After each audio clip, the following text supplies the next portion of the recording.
Hello ladies and gents, welcome to CG Reactions, and this is Unbiased History, the Roman Mythology by the channel Dover Hattie. So, Roman history is such a long history. They ruled over for centuries. Obviously, it all started with Crete civilization. From the Cretes, Greek adopted lots of things from Cretes. Obviously, they claim they came up with it, but lots of things that they knew about came from Cretes. And from the Greek, the Roman Empire came. They adopted lots of things from Greek. So it's from Crete to Greeks, now Romans. So, lots of knowledge was passed down, and Roman civilization ruled over for centuries. They did really key important things that even today is carried over. Lots of languages is based around that too. So lots of important thing happened in Roman history. I know only a bit about Roman history. I don't know much about it. I haven't seen much videos about it. Obviously, I haven't reacted to it. So I thought I should react to Roman history videos. And this channel has over 20 videos, so it's going to be fun reacting to. So, I only know a bit about Roman history. I know some names. There was a ruler called Nero. He was kind of a dictator of that time. He was called the Madman. Then obviously the Commodus, the emperor, become gladiator. That in the Gladiator movie, that guys with the leaf doing this. So obviously I know that. Constantine, obviously I know him because he also renamed the Byzantine Empire Constantinople. So I know that. Julius Caesar. I mean, obviously, when you say Roman Empire, first thing comes to my mind is Julius Caesar. He was a great general and all of that. And Augustus Caesar. I think he was, Augustus Caesar. So basically, he was the first emperor who started a whole Roman Empire. Romans existed before them, but it wasn't much of an empire. The proper Roman Empire started from Augustus. So yeah, but I don't know much about that from then on. There's lots of history, lots of things in it. I hope this guy is accurate. He covers lots of detailed videos because I really want to learn things about Roman Empire. So yeah, let's watch the video. There once was a dream to purge this rotten world from the barbarians we infested. A dream called Rome.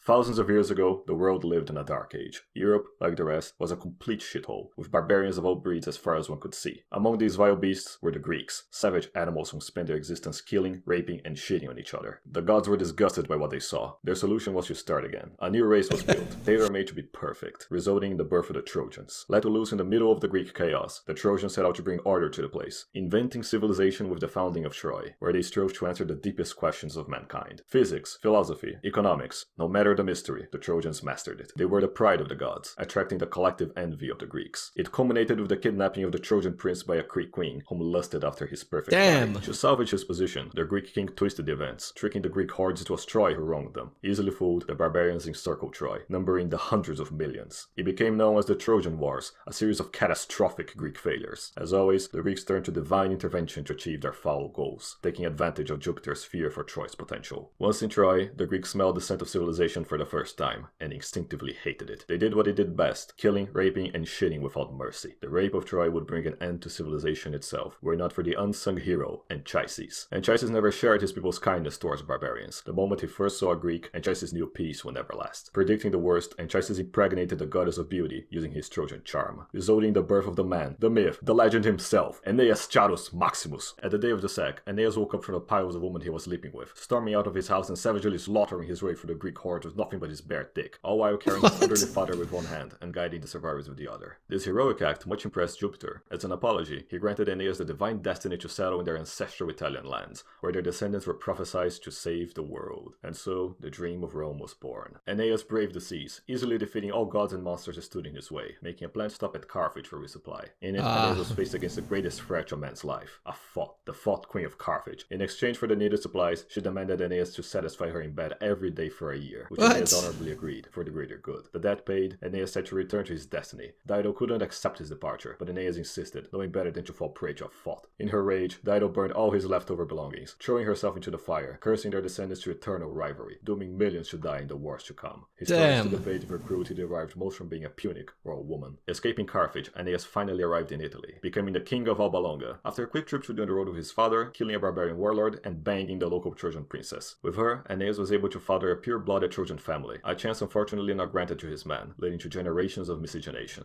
The years came and went, leaving Numitor and Aes's descendant to suffer from the consequences, being usurped by his bastard half-barbarian brother. Once again, civilization was online to be destroyed by barbarian scum, this time output by the birth of the legendary twins, Romulus and Remus, lawful sons of Numitor's daughter and the god Mars. The usurper was too much of a coward. Alright.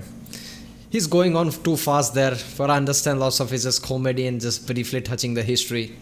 But yeah, it started to make sense now, Romulus and Remus. To kill them himself, much less in the front of the god of war, giving the twins for a servant to go drown in the Tiber River, having the princess assassinated while Mars wasn't looking. But the servant refused to commit the crime, his Trojan ancestry overpowering the corruption from his barbarian side. Tiberinus, god of the Tiber, took over from there, guiding the young lads to the care of a she-wolf. She raised them lovingly, granting them her wolf-like instincts through the power of her canine titties, all until they were old enough to be adopted by shepherds. As true Trojan descendants, sons of Mars, fed by wolves and raised by stoic shepherds, the twins grew to be great leaders. Having the admiration of the man and the love of the woman, the twins were envied by the local barbarian insoles. Incapable of competing in either strength, intellect, or beauty, the barbarians sought to employ their only field of advantage, evil. One day, as Remus looked at the stars, pondering the big questions while resting from yet another orgy, the barbarians ganged up on him, capturing Remus by threatening the girls if he tried to escape, delivering him at the hands of the usurper, whom happily imprisoned him. Learning of the act through his wolf instincts, Romulus was outraged. In response, he used his charisma to raise an army with his followers and siege Albalonga. Despite unarmed and untrained, Romulus' forces shattered through the city's defenses, killing the usurper and freeing the hostages. Claimed as heroes, the twins were taught of their Trojan ancestry by their grandfather, whom named them the rightful kings of the city, an honor they refused. Instead, they set out to build a new city, gathering the last pure-blooded Trojans with them, but no girls allowed. They used their wolf instincts to trace back to their mummy wolf had raised them. Among those 7 hills, history was about to be changed forever. But before it could, a rift had developed between the brothers. Romulus sought to follow on Troy's steps, believing the barbarians could be peacefully negotiated with, but Remus, having suffered the most under barbaric crimes, he knew peace was impossible, fearing that if they followed the exact same path as Troy, they would suffer its same fate. It was a source of great debate between the brothers, their different perspectives generating many disputes. As civilized men, they attempted to solve it with a bird-watching contest, which resulted in a tie, due to the gods enjoying the drama of their conflict. At any rate, the brothers agreed they at least needed a wall, for if there is one thing the local barbarians hated the most, was the smell of progress. While Romulus built the base of the walls, Remus built the top. As he did so, one of their followers climbed to the top with him, nearing ever closer. Suddenly, he pushed Remus from the wall. Hearing the screams, Romulus was shocked, rushing to his brother's aid, finding him in fatal conditions. In his righteous anger, Romulus demanded an explanation, but once he looked closely, the explanation became clear. It was no Trojan, but a barbarian, seeking to do his part in destroying civilization forever. Romulus let him escape, choosing instead to stand by his brother's last dying moment. With his last breath, Remus spoke one last time, naming the city Rome, in honor of his brother, whom he named its first king. Drowned in sorrow, Romulus accepted, mercifully ending his brother's suffering. With this harsh lesson, Romulus finally understood Remus there was no hope for peaceful coexistence, and so, not only had Rome to surpass Troy's greatness, but to spread it to the world, cleansing of the barbarian plague whom sickened it. It was an inevitable war between order and chaos. The barbarians would go on to spread how Romulus murdered his brother for power, a lie most people still believe today. But at least you, my dearest pleb, knows the true history. The unbiased history. On the next chapter, Romulus founded the Eternal City, with a monarchy to rule it and a senate to guide it. It will eventually be ruled by Greeks. Damn, he's speaking too fast there, man. As all good things are, but the Romans will keep fighting on, as should you. And remember, plebs, to the subscribers, everything will be given. From the Patreons, everything will be taken. Yeah, okay. So I kind of understand it. Obviously, this is not true history, but obviously it says in the title Mythology. But yeah, lots of things make sense. As I knew when I said, Remus Romulus, I knew the Rome is coming from here, but here he's calling Greeks barbarians, but the Greeks are the one who came up with the term barbarians. Whoever doesn't speak Greek language are the barbarians. After taking the civilization from Cretes, and they won that developed the culture and took the culture from the Cretes, and then came up with the term barbarians. Who doesn't speak Greek are the barbarians. I don't know, man. This is really fun though. Obviously, lots of things about this is satire, but not completely accurate. Like why the Trojan War started and things like that. Obviously, we know why Trojan War started. Lots of people have watched the movie Troy.